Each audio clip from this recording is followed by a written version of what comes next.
এখানে আমরা নামাজ আদায় করব। নামাজ আদায় করে ইনশাআল্লাহ আমরা আল্লাহকে খুশি করার জন্য, আল্লাহ রাসূলকে খুশি করার জন্য জশ্নে জুলুসে ঈদে মিলাদুন নবী সাল্লাল্লাহু আলাইহি ওয়াসাল্লামের জশ্নে জুলুসের মিছিলে বের হব।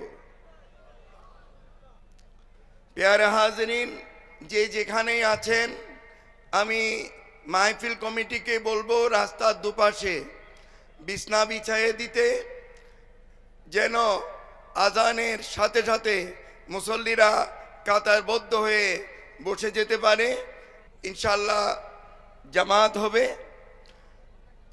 আপনারা কেবলা রোগ হয়ে পশ্চিম দিকে তখন ফিরবেন। এখন আপাতত কোরআন সুন্নাহর বয়ান শুনুন। যার মাধ্যমে আমরা কোরআন পেলাম, সুন্নাহ পেলাম, আল্লাহর একত্ববাদ পেলাম, সেই রসুলের জন্মদিন আমাদের করতে হবে না? সে জশ্নে জুলুস আমাদের করতে হবে না?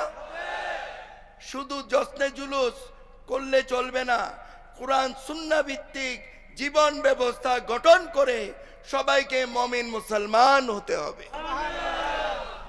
কথা বুঝতে পেরেছেন? এখানে আমরা নামাজ আদায় করব।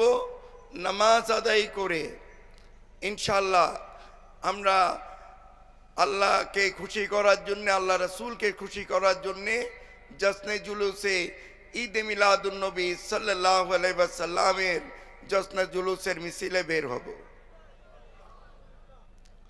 প্যারে হাজরিন, যে যেখানেই আছেন, আমি মাহফিল কমিটিকে বলবো রাস্তার দুপাশে বিছনা বিছাইয়ে দিতে, যেন আজানের সাথে সাথে মুসল্লিরা কাতারবদ্ধ হয়ে বসে যেতে পারে। ইনশাআল্লাহ জামাত হবে। আপনারা কেবলা রোগ হয়ে পশ্চিম দিকে তখন ফিরবেন। এখন আপাতত কোরআন সুন্নাহর বয়ান শুনুন। যার মাধ্যমে আমরা কোরআন পেলাম, সুন্নাহ পেলাম, আল্লাহর একত্ববাদ পেলাম, সেই রসুলের জন্মদিন আমাদের করতে হবে না? সে জশ্নে জুলুস আমাদের করতে হবে না? শুধু জশ্নে জুলুস করলে চলবে না, কোরআন সুন্নাহ ভিত্তিক জীবন ব্যবস্থা গঠন করে সবাইকে মুমিন মুসলমান হতে হবে। কথা বুঝতে পেরেছেন?